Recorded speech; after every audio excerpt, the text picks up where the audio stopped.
We're going to talk about budgeting lessons we can pick up from the government shutdown. Stick around.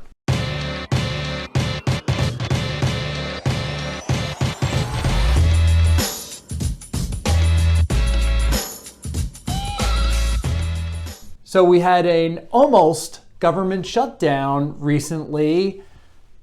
We got some interesting math we can share with you, and it applies to everyone's own budget, and hopefully it won't wind up with a shutdown for you. So I heard a congressman explain it this way, and I thought this made great sense, and you should try this at home too.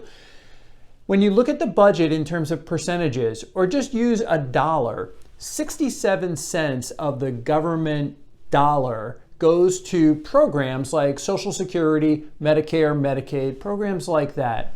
14 cents out of every dollar goes to defense. We're not going to mess with that. Somewhere between 9 and 10 cents of the dollar that the budget makes up goes to interest on, $33 trillion of our national debt. That leaves us about 9 cents on every dollar that we can make cuts or wiggle around and find a way to do it. It's very clear that Congress isn't doing such a hot job because they bring in $5 trillion a year, but they're spending $7 trillion. I'm not going to make this about politics. I want to bring it home to me and you. Let's talk about what your budget at home looks like. You've got two sides to your budget, two sides to your ledger. You've got income. If you can increase your income, fantastic. It's going to make all the numbers work. On the expense side of the ledger, let's talk about this. If you're applying for a mortgage, they're going to tell you that your primary residence should take up about 28%. That's usually the max.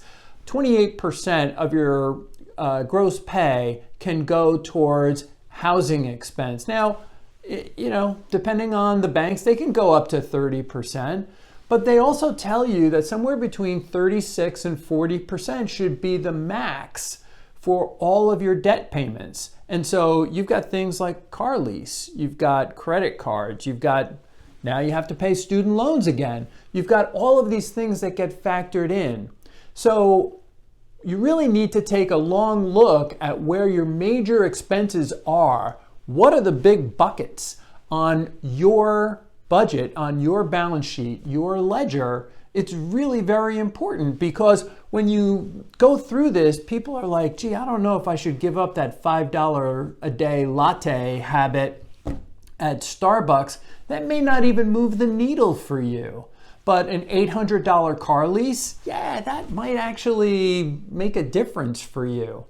What most people forget when they're putting together the budget is the first expense should be you, the guy watching this video or the gal watching this video. You have to pay yourself first.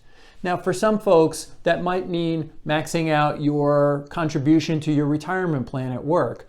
For other people, it might be, hey, I've gotten that taken care of at work, but I want to put $500 away every month or $1,000 a month.